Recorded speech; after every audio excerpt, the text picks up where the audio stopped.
एपटे अशोक विरोध में बर्षिंट राज्य बीजेपी नेता पूर्वतन मंत्री तथा दलर वरिष्ठ नेता समीर दे कहते जी दलीय श्रृंखला जानती ना तांकठारु बेसी किछि आशा करा जाई पारिबो नाही। अशोक को दलरू बहिष्कार कराजिबाकू से दाबी करिसेंती। सेहिपरि दलर अन्यतम नेता मनमोहन सामल और जयनारायण मिश्र मध्य सेमानक प्रतिक्रिया दैछंती। तेबे अशोक को अभियोग संपर्क में राज्य सभापति कनकवर्धन सिंहदेव किछि कहिबाकू मना कर दैछंती।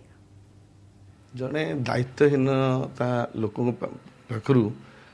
अधिक आशा करिया उचित नुह एवं मुझे ये कटक सहर में बीजेपी मेंबर करी प्रथम जो से जोगदेले एवं दलर दायित्वहीनता स्टेटमेंट दवा ट्विटर दवा विशृंखलित आचरण करवा तो ये विरुद्ध में बेसी किसी आशा करा जाए ना तेणु बाबद मंतव्य दवा यहाँ एक भूल हम तेणु जन पागलर प्रलाप तेणु से दृष्टि मो दल जानी आमे कौन तेणु सी तो यहीपरि भाव में स्टेटमेंट देवे तेणु दल जहाँ करी आज भी कहूँ स्वागत योग्य पदक्षेप नहीं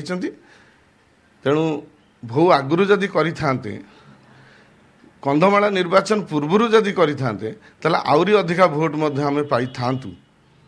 तेणु तांको आगुरी सस्पेंड न करिक विलंबर कर दृष्टि आम भोट संख्या भी कमिला तेणु जहाँ कर दलर सभापति मु स्वागत अभिनंदन जनाऊँगी एवं तुरंत तांको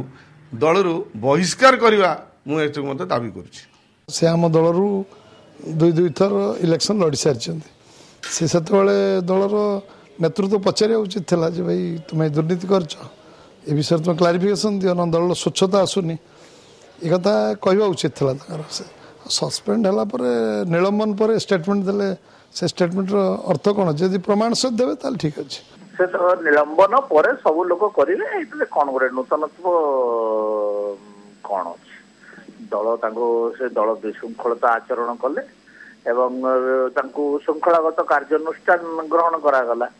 से कहा ना कौन कहले कौन अच्छे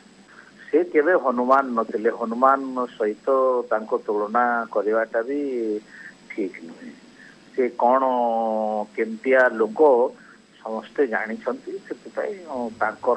व्यक्तिगत कौन कहले तार मूल्य